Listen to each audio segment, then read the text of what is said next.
lourdement battu juste avant la trêve sur la pelouse de l'Union Bordeaux-Bègles, 52-3. Le Stade français accueillait le vice-champion de France Clermont en proie au doute également. Deux équipes qui vont avoir du mal à se libérer dans la première mi-temps, mais c'est bien Clermont qui va prendre les devants. Beaucoup d'indiscipline du côté du Stade français. Là, c'est Ryan Chapuis qui se fait prendre par la patrouille. Il ne sort pas de la zone plaqué, et du côté de Clermont et de Jack McIntyre, on en attend pas moins pour en profiter. 3 pénalités permettent à Clermont de mener à la 27e, 9-3.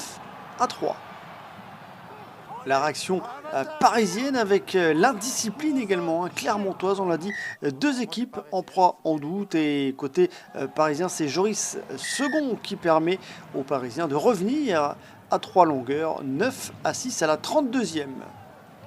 Mais c'est bien Clermont qui domine cette première mi-temps. Encore une fois, le ballon porté, on vient sur le côté, on écroule le maul, et l'arbitre de la rencontre n'a pas le choix et siffle une nouvelle pénalité. Jack McIntyre intraitable une nouvelle fois. 4 sur 4 pour le buteur clermontois. Il permet à Clermont de mener 12-6 à 8 minutes de la pause. Et il faut attendre la toute fin de première période pour voir enfin une action parisienne. Arthur Coville qui harangue ses avants, le bon travail des avants parisiens. Arthur Coville qui écarte le ballon pour Joris Second. Le retour intérieur parfait pour Kylian Hamdaoui, et l'arrière du Stade français qui aplatit le premier essai de la rencontre, et Paris qui vire en tête à la pause 13-12, un essai transformé, superbe retour intérieur de Joris Second pour Kylian Hamdaoui.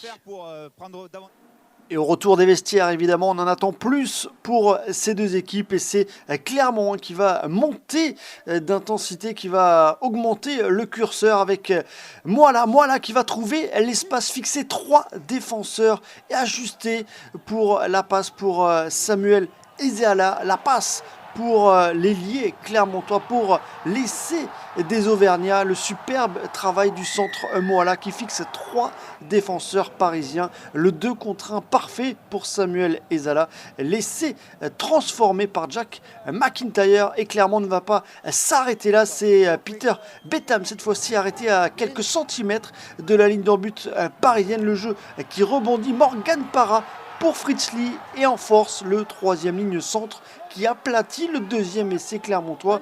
Un essai qui sera également transformé par Jack McIntyre. À ce moment-là, le score est fait, l'écart est fait. Clermont qui mène largement face au Stade français, 26-13. Le Stade français est impuissant, dominé dans cette partie, mais le Stade français va réagir avec ses 3 quarts, et notamment Jonathan Danty, trouvé en bout de ligne, le centre parisien qui arrive à aplatir l'essai de l'espoir en bout de ligne, parfaitement servi par le jeune Ryan Chapuis. Mais au final, c'est bien Clermont qui s'impose largement, 32-18. Clermont se relance dans ce top 14. En revanche, c'est la crise pour le Stade français.